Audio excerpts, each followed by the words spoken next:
인기가 많이 시들해졌습니다. 그럼에도 불구하고 여러분들한테 테니스를 공유하는 이유는 사실상 운동이 여러 개로 이렇게 변화해 가면서 사실상 트렌드를 너무 많이 따라가는 형태가 되다 보니까 우리가 테니스를 통해서 어떻게 운동이 변했고 그 변화한 운동을 데이터로 어떻게 평가할 수 있는지에 대한 내용들을 한번 같이 알아보는 시간을 갖도록 하겠습니다. 자, 여기 왼쪽에 있는 사진들 한번 볼까요? 자, 여러분들 이 사진들을 보면요. 이거 전부 다 인스타그램에서 제가 다운로드 받아온 사진들입니다. 다 누군지도 몰라요. 누군지 모르는데 여러분들이 보기에 테니스 치는 모습들이 다 너무 예쁘죠? 옷도 너무 예쁘고 이렇게 단체로 이렇게 여러 명이 이렇게 있는 거 보니까 좀 뭔가 운동하는 것 같기도 하고 실제로 공 이렇게 갖다 놓고 바닥에다가 두니까 너무 힘들어하고 지쳐 있는 것 같기도 하고요. 자, 그리고 여기는 선수 보니까 얼굴이 새까맣게 타가지고 여기 있는 선수도 새까맣게 탔죠. 네, 지금 보니 이런 것들을 보면 여러분들이 실제로 운동을 통해서 굉장히 많은 것들이 여러분들한테 비춰질 수 있다고 생각이 듭니다. 그러다 보니 사진을 찍기에 너무 좋다라고 하는 인스타그래머블이라고 하는 단어가 신조어예요. 이게 아마 2020년대 초반에 이 인스타그래머블이라는 단어가 엄청 유행을 했었는데 인스타에 올릴 법한 인스타에 올릴 수 있는 그런 사진들은 인스타그래머블 포토라고 이야기를 합니다. 그래서 지금 왼쪽에 있는 사진들을 여러분들 보면요. 인스타에 올리기 너무 좋죠. 그렇죠? 딱 한 컷이지만 이 한 컷의 사진을 보고 이 사람이 정말 운동을 열심히 하고 있구나. 멋있다. 너무 예쁘다라고 하는 그런 생각을 할 수 있게끔 찍어서 올릴 수 있는 겁니다. 그러다 보니까 테니스 자체가 굉장히 저렴하고 젊은 사람들에게 굉장히 멋있다는 이미지가 있기 때문에 충분히 가능했고요. 자, 코로나 때 굉장히 성행을 해서 지금까지 온 건데 코로나 때 거리두기로 인해서 이 테니스장 코트가 총 23.77m예요. 엔드라인에서 엔드라인까지. 그러니까 박스가 테니스 코트장이 좌우 끝에 서서 테니스를 치죠. 그러다 보니까 거리두기에도 굉장히 좋았고 경쟁이 없는 스포츠라고 이야기를 하는데 사실상 이 경쟁도요. 대부분 이 경쟁이라 하면 어떤 걸 이야기하냐면 마찰을 이야기합니다. 사람들끼리 부딪히는 마찰. 그런 마찰하는 그런 스포츠가 아니에요. 남이 쳐준 그 공을 내가 받아쳐서 스코어를 얻어가지고 이기고 지고는 있지만 몸싸움을 통해서 경쟁하는 스포츠는 아닙니다. 그러다 보니까 이 테니스가 또 인기가 있었고요. 그 당시에 연예인들이 그 자식들을 테니스 선수로 기른다고 해가지고 TV에 여러 번 나왔었어요. 코로나 시절에. 그때 그런 거에 힘입어가지고 이 테니스가 굉장히 성행을 했습니다. 그래서 바닥에 검정색으로 표시해놓은 거 있죠? 자, 이거 샵 이렇게 이름 써놓은 거 다 뭐예요? 태그죠, 태그. 여러분들이 태그에 들어가 보면요. 인스타그램 태그가 테니스는 80만 개가 있어요. 뭐 테린이가 뭐죠? 테니스 처음 치는 어린이, 테니스 어린이에서 테린이라고 하죠. 처음 치는 사람들이 테린이라고 하는데 기타 등등등 해가지고 테니스 관련된 키워드들을 제가 검색을 해보니까 이렇게 많이 이거 뭐라고 하죠? 태그가 되어 있더라. 네. 근데 여러분들 이게 인스타그래머블이라는 단어가 너무 잘 오는 이유가 뭐냐면요. 저는 테니스를 지금 우리 교양 수업으로도 지금 지도하고 있죠. 또 대학교 때부터 테니스를 쳐가지고 테니스에 대해서 너무 잘합니다. 저는. 너무 테니스를 너무 좋아하는 나머지 대학교 때 메이저 대회인 US 오픈에도 가봤고 최근에 파리올림픽 할 때도 일부러 테니스장이 너무 좋아가지고 롤랑가로스 경기장에 가서 또 관람을 또 했어요. 자, 그 정도로 테니스에 진심인 사람인데 자, 제가 먼저 이 인스타그래머블한 사진이냐라고 보면 제 입장에서는 자, 첫 번째 사진 볼까요? 자, 레슨을 자 이거 공을 주는 걸 피딩이라고 하는데 피딩을 지금 옆에서 하고 있죠. 자, 이거 초보자예요. 이 옷도 멋있고 라켓도 좋은 거 사가지고 치고 있는데 이렇게 옆에서 공을 던져주는 건 초보자일 때 하는 피딩입니다. 자, 이 사람은요 옷 너무 예쁘게 입고 했지만 공을 얼마나 잘 치는지는 사실 잘 분간이 안 되고요. 자, 이 사람 같은 경우에는 상대방이 없죠. 자, 혼자 서브 연습하고 있는 거예요. 그렇죠? 자, 여기 같은 경우에는 반대편에 사람이 있네요. 경기를 할 정도 수준이 된다. 그러면 최소 6개월에서 한 1년 이상은 배운 사람이다라는 것을 알 수 있고요. 지금 이 사람 같은 경우에는 볼박스를 옆에 두고 라켓을 잡고 있죠. 처음 치는 사람입니다. 정말 처음 한두 달밖에 안 된 사람이고요. 이분은 탈의실에서 이렇게 찍은 사진인데 제가 봤을 때는 테니스를 치는 동호인들은 이렇게 치마를 잘 안 입어요. 땀나고 그리고 이제 치마를 입으면 여러분들이 이제 여자 테니스를 치는 사람들 같은 경우에는 공을 넣어야 되는데 공을 넣을 곳이 없어요. 그래서 볼클립이라는 걸 넣어야 되는데 볼클립을 허리에 넣거나 아니면 이 안에 속바지가 있는데 속바지 안에다가 공을 넣어둡니다. 그러면 이 치마가 굉장히 펄럭거려요. 별로 보기가 좋지 않습니다. 또 여자 동호인들 중에서는 또 그런 걸 또 불편해하는 사람들도 있고요. 그래서 제가 봤을 때는 이 친구는 처음 이제 옷 사가지고 자랑하려고 찍은 것 같고 자, 여기 있는 이 동호회 사람들이 진짜 진심인 것 같아요. 지금 아대까지 차고 이러고 있는 거 보면 굉장히 잘 치는 선수인 것 같고요. 이분 같은 경우에도 뭐 되게 잘 치시는 분 같아요. 이렇게 선캡 쓰고 라켓 뒤로 메고 다니시는 거 보면 자, 실제로 이 사람들이 얼마나 잘 치고 얼마나 못 치는지에 대해서는 잘 모르지만 자, 대부분 인스타그래머블이라고 하면 잘 치는지 못 치는지에 대한 부분들보다는 잘 나오냐 안 나오냐의 차이가 있는 거죠. 자, 그래서 이 사진들을 보면 어떤 특징이 있냐? 일단 예쁘게 옷을 입고요. 그리고 색깔이 컬러풀합니다. 대부분 이렇게 흰색을 입는 경우가 흰색, 검정색 옷을 많이 입긴 하지만 컬러풀한 옷을 입기도 하고요. 또 배경 자체가 바닥 색깔이 이렇게 초록색이거나 이렇게 보라색이면 안 되는데 이렇게 보라색으로 해놔요. 예쁘게. 여기도 바닥에 예쁘게 보라색으로 해놨죠. 요즘에 핑크색 바닥도 있습니다. 자, 이렇게 바닥을 우레탄으로 바닥 깔 때 예쁘게 하는 이유는 어차피 동호인들 예쁘고 좋은 깨끗한 경기장 치면 좋으니까. 그렇죠? 네, 그러다 보니까 이렇게 여러 가지 색깔들을 이렇게 칠해놓게 되고 실제로 이런 테니스 코트장에서 사진을 찍으면 다 잘 나와요. 누가 찍든 잘 나오고 또 여러분들 등산 같은 데 가면 산 배경으로 사진 찍으면 잘 나오죠. 그거랑 동일합니다. 바닥이 초록색이면요 사람이 더 돋보여가지고 옷도 돋보이고 그러다 보니까 훨씬 더 사진이 잘 나오다 보니 이런 인스타그래머블이라는 단어가 좀 테니스와 함께 이렇게 좀 매칭이 된 것 같아요. 연관어 분석을 제가 같이 한번 해봤어요. 이것도 여러분들이 다 알고 있는 썸트렌드에서 여러분 다운받은 건데 테니스를 보니까 좋은 점과 나쁜 점이 같이 보입니다. 제 눈에는. 자, 일단 어떤 게 좋은 거죠? 운동한다는 게 좋은 거죠. 그래서 수영하는 사람들, 필라테스 하는 사람들, 운동하는 사람들, 배드민턴. 자, 이런 여러 가지 운동들과 테니스가 연관성이 있다. 여기 축구도 있네요. 그래서 운동을 하는 사람 입장에서는 굉장히 많은 역할을 하고 있구나라는 것을 볼 수 있어요. 운동에 특화되어 있다라는 거죠. 자, 그런데 조금 부정적인 것도 보입니다. 뭐가 보이냐면 테니스 엘보. 자, 여러분들 이 테니스 엘보에 대한 부분들은 자, 인터넷 네이버의 검색창에 테니스 세 글자만 치잖아요. 광고가 엄청 많이 나와요. 테니스 엘보에 대한 광고가 진짜 많이 나옵니다. 여기 보면요, 통증이라는 단어도 나오죠, 그렇죠? 염증, 엘보 나오는 이유가 염증 때문에 그런 거죠. 자, 이렇게 좀 안 좋은 부상에 대한 부분들이 굉장히 많이 발생하는 게 테니스예요. 그래서 여기 오른쪽에 감정 분석을 보면요, 이렇게 좋은 것도 있지만 손상, 염증, 위험, 그다음에 뭐 이런 것들이 많죠. 통증이 또 있네. 자, 이런 것들이 이제 부정적인 단어들이 심한 통증도 있군요. 안 좋게 조금 많이 표시가 되고 있고. 자, 여기 스트레스라는 단어를 왜 나왔을까라고 생각해보면요. 여러분들 스트레스, 테니스가 금방 안 늘어요. 자, 이것도 다 지금 얘기했었던 이 통증, 뭐 아픈 거, 염증 이런 것과 유사한 건데, 테니스 자체에 라켓이 한 300g 정도 되고요. 공이 한 40g, 45g 정도 되는데 고무공이에요. 그리고 공이 스핀이 있습니다. 그래서 여러분들이 300g이나 되는 라켓을 들고 공을 치는데 굉장히 많은 힘이 듭니다.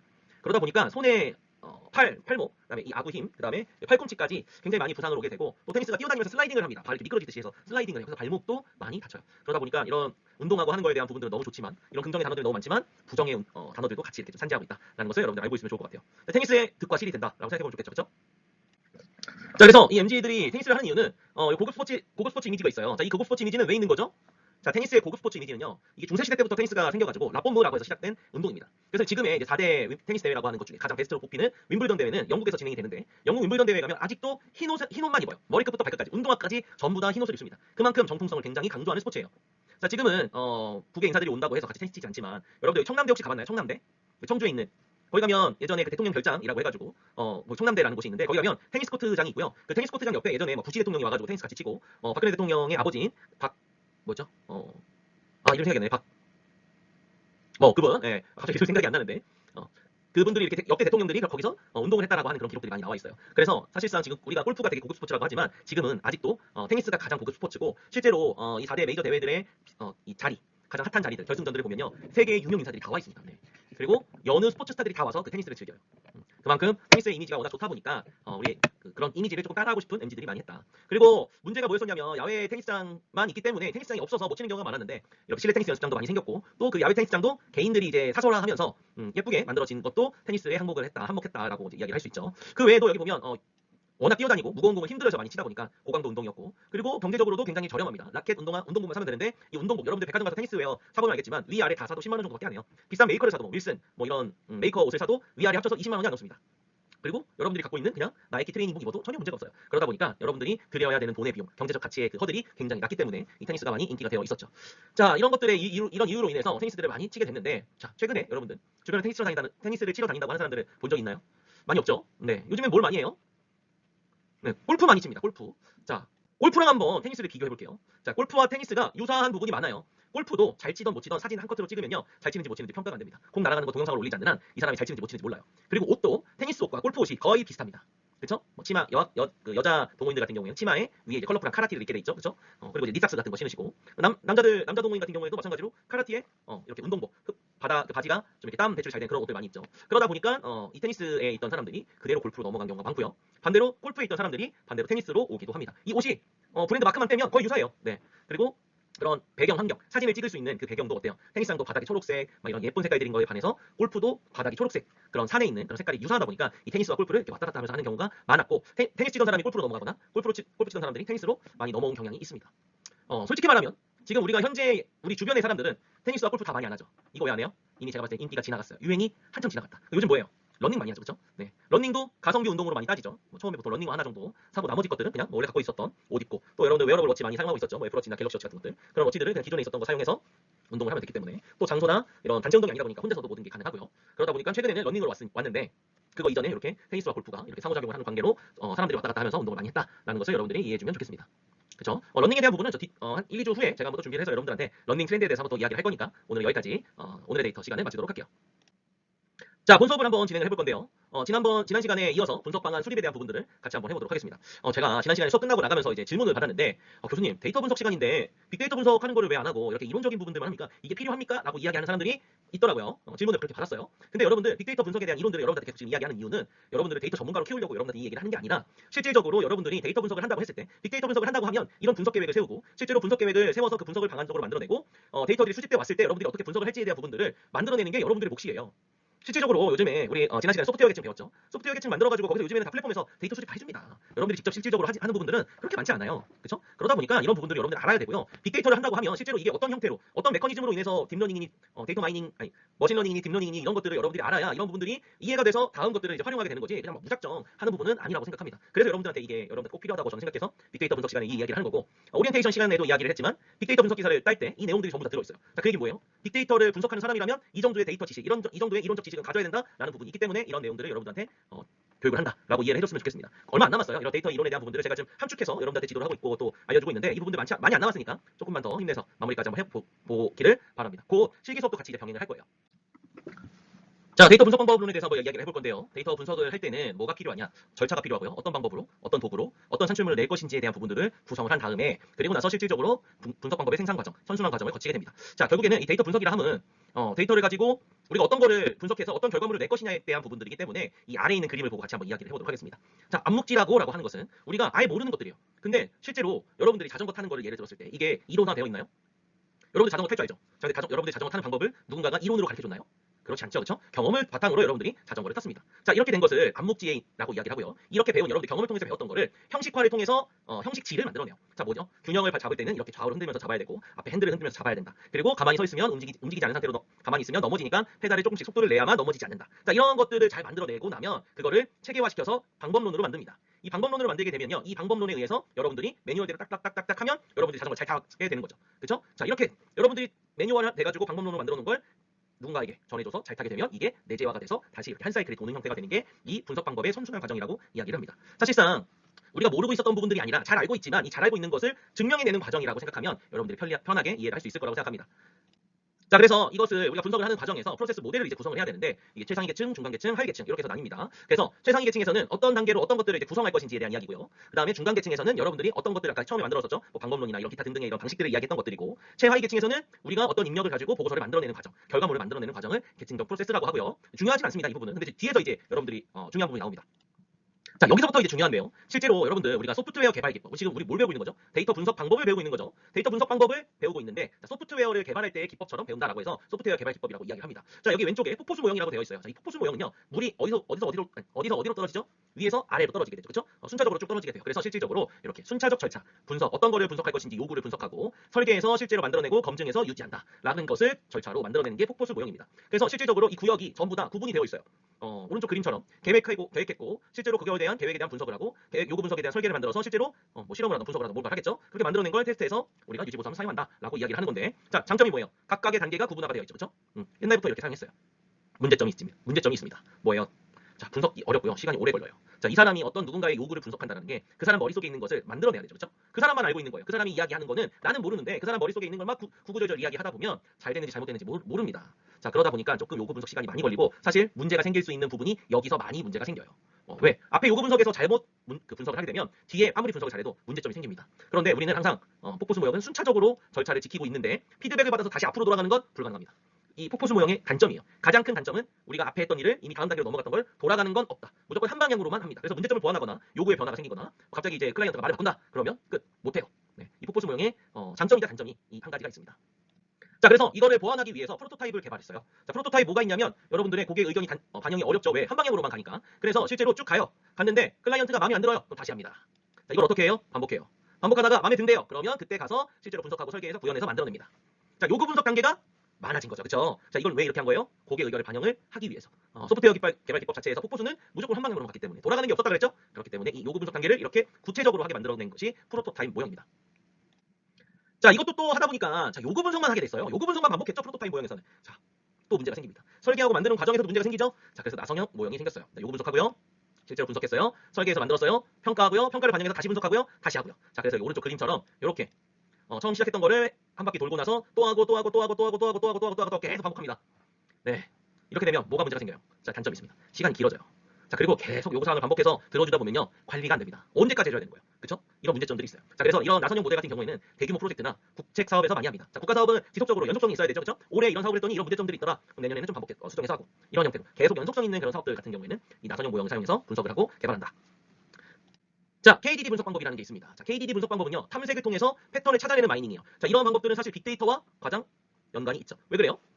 여태까지는 요구 분석을 들어서 클라이언트한테 요구 분석을 들어가지고 그 분석을 해서 실제로 만들어내는 설계해서 분석해서 만들어내는 그런 과정을 거쳤는데 이 KDD 분석 방법은 실제로 데이터들을 막 모아가지고 뭐가 문제가 되었는지를 한번 찾아보는 거죠. 그렇죠? 그래서 실제로 여기 나와 있는 것처럼 데이터들을 쫙 추출해서 만들어낸 것들을 가지고 뭔가 분석해보고 그거에 대해서 어떤 패턴을 만들어낸 것을 우리가 발견해낸 걸 가지고 지식화해 나가는 방법을 KDD 분석 방법이라고 합니다. 자, 그런데 여기도 문제가 있죠, 그렇죠? 자, 이 해석 평가 과정에서는 앞으로 돌아갈 수 있어요, 그렇죠?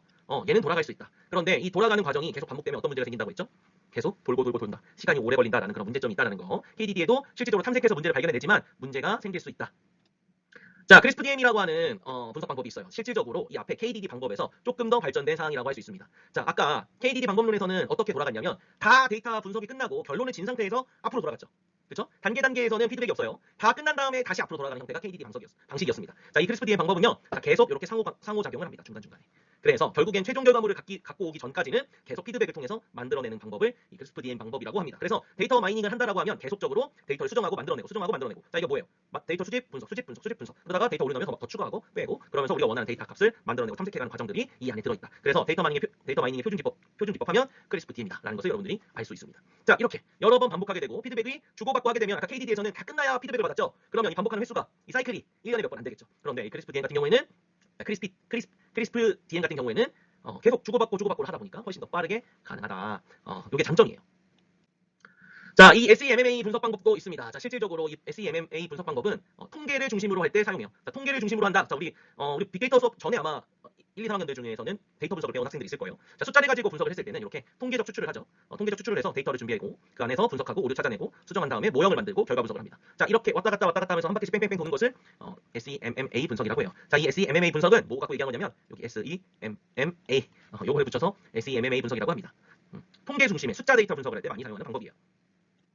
자, 그래서 우리 빅데이터 분석은 어떻게 제일 많이 하냐라고 이야기하면 이게 제일 많이 합니다. 자, 앞에서 여러 가지 분석 방법들을 배웠죠. 폭포수, 나선형, 그다음에 KDD, 크리스프DM, 쭉쭉쭉 여러분들 여러 가지 분석 방법들을 배웠는데 결국엔 빅데이터 분석 방법은 실질적으로 어떤 형태로 이루어지느냐? 자, 우리가 여태까지 많이 봤죠. 이 분석 방법이 명확하게 이루어지려면 어디서 피드백이 많아야 돼요? 데이터를 요구 분석하는 관계, 그다음에 데이터 수집해서 분석하는 관계. 이 관계에서 피드백이 자주 여러 번 일어남으로써 실질적으로 데이터의 신뢰성도 생기고 그 데이터의 자체로서의 의미 부여하기가 훨씬 더 편리해지는 것을 앞에서 봤죠. 그래서 빅데이터 분석 방법도 이렇게 계획해서 이 데이터들을 쭉 한 바퀴 이렇게 돌아가는데 중간에 뭐가 있어요? 이렇게 피드백을 주는 다시 돌아가기도 하고 뭐 건너뛰기도 하고 뭐 여러 가지 이렇게 왔다 갔다 하는 방법들이 많이 나타납니다. 그래서 빅데이터 분석 방법 자체가 앞에서 했었던 이런 분석 방법론들 중에 그래도 이 개발 기법들이 조금 효과적으로 이루어질 수 있게 빅데이터 분석을 하고 있고요. 실질적으로 여기서 분석을 하는 것들을 뭐 내가 혼자 다 하는데 왜 이렇게 하지? 라고 생각하겠지만 실질적으로 여러분들이 어떤 기업이나 회사에 들어가게 되면 이게 다 달라요. 계획하는 사람, 요구하는 사람, 분석하는 사람, 수집하는 사람 다 다릅니다. 그래서 이렇게 빅데이터 분석은 여러 사람들이 함께 협업을 해야 되다 보니까 이런 형태로 이루어진다라는 것을 여러분들이 이해하면 좋겠습니다. 자, 그래서 실제로 분석 기획, 준비, 분석, 구현, 평가 및 전개까지 해서 밑에 아래에 있는 내용들이 나오죠. 자, 이러한 내용들을 우리가 뒤에서 세부적으로 같이 배워보도록 할 거고요. 이 분석 개발 절차는 여러분들이 꼭 알아둬야 되는 부분입니다. 자, 밑에 있는 내용들이 이 기획에 들어가는지, 자, 여기 모델링이 준비에 들어가는지 시스템 구현에 들어가는지에 대한 부분들, 이런 부분들을 좀 기억을 해둬야 되고 꼭 알아둬야 되는 부분이에요. 내 역할이 아닌데 내가 대신한다? 이거 말이 안 됩니다. 이 절차에 따라서 해야 되는 역할들이 각각 정해져 있다는 것을 여러분들이 인지한 상태에서 해야 된다. 그래서 이걸 비교해서 쭉 보면요. 빅데이터 분석 방법론 같은 경우에는 처음에 이 분석 기획 자체가 포함이 되어 있다. 왜 필요해요? 어떤 분석을 할지 알아야 어떻게 데이터를 준비할지를 만들죠. 그렇죠? 데이터를 갖고 오고 분석하는 건 불가능합니다. 빅데이터는. 그래서 실제로 분석 기획하고 데이터 가져와서 만들어내고 평가합니다. 그렇죠? 그래서 다른 부분들과 조금 다른 부분들을 초록색으로 표시를 해놨는데 우리 빅데이터 분석 방법론에 포커스를 맞추고 여러분들이 이해해주면 좋을 것 같아요. 자, 좀 전에 얘기했었던 빅데이터 분석 분석 방법론을 쭉 봤는데 누가 뭘 하냐 이런 얘기들을 많이 했었죠. 그렇죠? 자, 결국에는 이 빅데이터를 분석을 하는 거버넌스가 중요하다는 부분이에요. 자, 거버넌스가 뭐예요? 어떤 조직들에 대한 이야기들을 해보겠다라는 건데요. 자, 이 거버넌스 구성 요소들은 이렇게 나와요. 크게 중요하진 않습니다. 여러분들이 그냥 어떤 위치에 가느냐가 여러분들이 하는 일이 정해져 있어요. 앞부분에서 이 분석 개발 시스템에 뭘 어떤 역할을 하는지 쭉 같이 표시가 되어 있었죠. 구성 요소로서는 결국엔 이 5가지긴 하지만 이 5가지 요소들에 따라서 여러분들이 일을 하면 된다. 자, 그래서 여러분들이 근데 한 가지 알아야 될 부분들이 있습니다. 이 분석 플랫폼을 만들어내는 과정 요소에 구성 요소가 들어있는데, 자, 광의의 협의의 플랫폼의 범위가 다릅니다. 자, 우리가 얘기하는 협의의 플랫폼, 데이터를 가지고 실질적으로 하는 것이냐, 아니면 이 엔진, 서버, 소프트웨어 다 만드냐, 이런 것들에 대한 거버넌스가 좀 다릅니다. 그래서 빅데이터 플랫폼 자체의 구성 요소를 광의와 협의로 분석을 해줘야 되고, 실질적으로 여러분들이 하는 것들은 대부분 뭐예요? 협의의 분석 플랫폼을 가지고 분석을 하는 경우가 많습니다. 그렇다 보니까 거버넌스의 특징이 여러 가지가 나와요. 그래서 어떻게 데이터들을 유지 관리하는지, 어떤 규제에 의해서 어떤 프로세싱이 돌아가는지에 대한 부분들은 여기서 여러분들 나오게 되는데, 실제로 한 번씩 읽어보면 좋을 것 같아요. 자, 여기서부터 이제 중요해집니다. 결국엔 빅데이터 분석을 하는데 이 데이터 분석을 하는 과정에서 어떻게 할 것이냐에 대한 부분이 굉장히 중요하다고 할 수 있었죠. 그렇죠? 데이터의 요구 분석부터 그걸 가지고 어떤 데이터 분석을 할 것인지에 따라서 데이터들을 수집해야 된다고 했었잖아요. 그래서 이 거버넌스 안에서의 수준 진단을 어떤 걸 할 것인지 먼저 만들고요. 분석 준비도와 분석 성숙도를 비교를 해놓고 이 거버넌스를 이렇게 특화해서 만들어내는데요. 자, 일단 성숙도는요, 도입 단계, 활용 단계, 확산 단계, 최적화 단계로 구분을 합니다. 자, 이 결국에는 이 데이터 분석을 하는 데에서 어느 정도의 단계에 우리가 머물러 있는지가 중요해요. 그래서 여러분들 밑에 아래 설명들이 쭉쭉쭉 나오게 되는데 여러분들이 이 내용들이 이해가 되어야 됩니다. 자, 왜 그러냐면 어느 정도 수준이 되었는지를 알아야 내가 어떤 걸 요구할 수 있게끔 만들 수 있어요. 자, 뒤에 같이 한번 볼까요? 자, 여기 보시면 데이터 분석 수준 진단 결과표라고 해가지고 나와요. 자, A기업이 지금 여기에 있네요. 자, 지금 데이터를 도입 단계에 있어요. 도입 단계. 도입 단계 이 0%부터 100%까지 올라가게 된 거예요. 그렇죠? 실제로 준비만 되어 있지 성숙도는 아직 미달인 도입 단계밖에 안 됐다. 자, 이렇게 되면 자, 도입 단계에 성숙이 낮고 준비는 많이 했지만 아직 성숙 단계다. 자, 오른쪽 4분면 분석을 해볼 건데요. 자, 이 A기업 같은 경우에는 어디에 속하게 될까요? 성숙도는 낮고 준비도는 높아. 자, 그럼 어디에요 지금? 성숙도는 낮고 준비도는 높다. 자, 지금 현재 도입형 기업이 될 수 있다라고 할 수 있죠. 그래서 지금 현재 기업에서 하고 있는 분석 업무 기법 등이 부족하긴 하지만 실질적으로 준비가 많이 되어 있어서 이제 도입해서 활용하면 되는 거예요. 그래서 실질적으로 이거를 활용해서 여러 사람들이 활용하게 되고 그게 이제 기업에 더 많은 장점이 될 수 있게 만들어낸다. 자, 그래서 이렇게 평가를 하게 됩니다. 그리고 여러분들 결국에는 이 준비도와 성숙도를 평가하게 되고요. 그게 어디 있었어요? 이 앞 페이지에 있었죠. 기업이 어느 정도 수준에 있는지를 평가하게 되고 이걸 가지고 이 4분면 분석을 통해서 성숙도와 준비도를 가지고 정착형인지, 확산형인지, 준비형인지, 도입형인지를 구분해 가지고 거기에 맞는 포인트에 넣어주면 됩니다. 그리고 나서 여기에 넣고 끝나는 게 아니죠. 자, 이 결과표를 보고 뭘 해야 돼요? 우리가 어떻게 하면 높은 성숙도를 가지고 우리가 높은 준비도를 가지고 좋은 기업이 될 수 있냐에 대한 장점을 만들어내야겠죠. 혹은 전략들을 만들어내야겠죠. 그렇죠? 네, 그래서 이 데이터 분석을 하는 과정에서의 현재의 부분들, 내가 어느 정도 가능한지에 대한 부분들을 이렇게 평가를 하게 됩니다. 자, 앞에 배웠던 페이지를 참조해서 우리는 토론과제를 이렇게 만들어봤어요. 프로스포츠 구단의 데이터 분석 역량 진단 및 전략을 수립해볼 건데요. A 프로 농구단의 성적 향상과 팬 마케팅 강화를 위해서 대대적인 투자를 진행했고요. 현재 상황은 다음과 같습니다. 자, 왼쪽에 있는 것이 현재 상황이에요. 자, 현재 상황이 인프라 상황, 인력 상황, 데이터 상황, 활용도, 마케팅. 자, 이걸 가지고 앞에 페이지를 보고 여러분들이 어느 4분면에 위치하는지를 평가해보세요. 자, 그리고 나서 여기 오른쪽에 나오죠? 분석해서 4분면 유형을 만들어내고 그리고 나서 우리가 적용할 수 있는 개선안, 활용 방안 3가지를 만들어내면 여러분들 토론 과제입니다. 그래서 여러분들이 제출해야 되는 3가지는 뭐예요? 오른쪽 Q, 1, 2, 3를 제출해내면 되겠습니다. 이해되겠죠? 네. 자, 오늘은 첫날이니까 R 프로그램 설치하는 것부터 배워보도록 하겠습니다. 아마 학교에 있는 컴퓨터를 사용하더라도 오늘 R 프로그램 설치하는 방법을 이해를 해야 돼요. 왜냐면 R 버전이 수시로 바뀝니다. 그러니까 R 버전이 바뀌면요, 여러분들이 기존에 배웠던 패키지, 사용하던 패키지들이 사용이 안 돼요. 그런 문제가 생겨가지고 집에다가 개인 컴퓨터를 설치하던 학교 컴퓨터를 설치하던 설치하는 방법을 오늘 배우고 같이 해보도록 하겠습니다. 일단 네이버를 켜주세요. 자, 이렇게 네이버를 켜시면요, 자, 여기다가 RStudio라고 치면 됩니다. RStudio. 자, 이렇게 검색을 하시면요, 네이버에 이렇게 나올 건데 RStudio라고 하는 게 어디에 있냐? 이렇게 포스트잇이라고 되어 있는 사이트에 RStudio 데스크탑이 있습니다. 자, 이걸 눌러주세요. 자, 눌렀나요?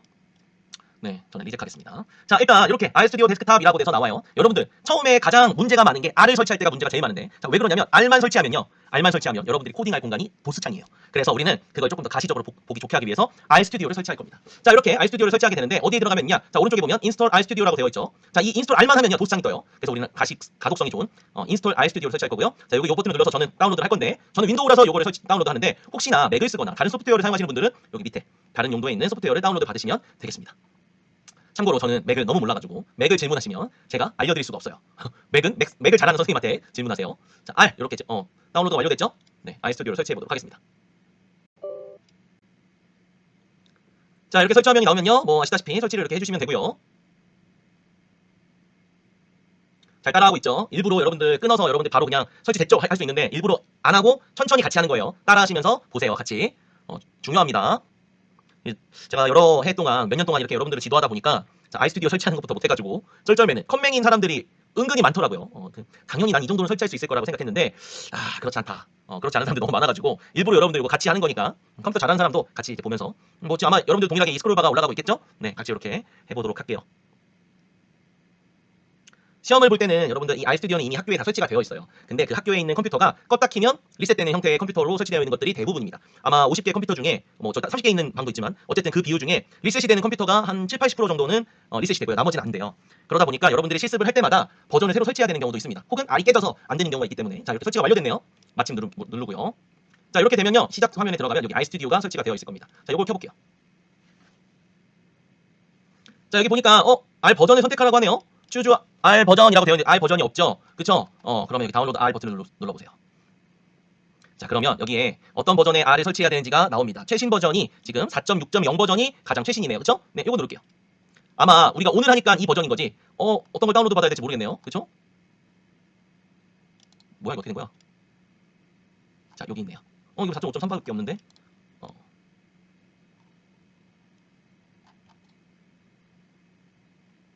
미안합니다, 여러분들. 여기 다운로드 R 누르면 여기에 아무 데나 들어가시면 돼요. 그래서 여기에 R 다운로드 맥 아닌데 잘못했다. 윈도우 R. 그래서 여기 베이스 버전을 다운로드 받으면 4.5.3 버전을 다운로드 받을 수 있네요. 아까 4.6이 최신 버전이라고 하지 않았나? 453이 최신인가 보네요. 어쨌든 이렇게 4.5.3 버전이 설치가 됐고요. 다운로드가 됐고요. 이걸 설치를 해주시면요.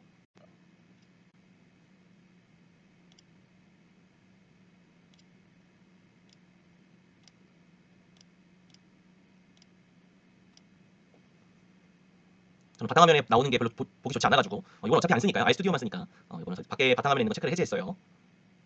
지금 제가 한 게 복잡한 학생들은 여기 아까 인스톨 여기 RStudio 인스톨하는 거에 다운로드 앤 인스톨 R 누르면 여기 이렇게 버전이 나오니까 맥이나 OS 눌러서 윈도우 버전 누르고 베이스 버전 누르면 됩니다. 이거 받으시면 돼요. 아까 제가 여러 개 눌러가지고 좀 헷갈렸었죠. 네. 그리고 이 RStudio 버전을 받는 게 여러 나라가 있어요. 그래서 이 버전 받는 나라 사이트마다 다르기 때문에 서버마다 달라가지고 근데 안에 들어있는 파일은 동일하니까 여러분 아무거나 눌러가지고 다운로드 받으시면 됩니다.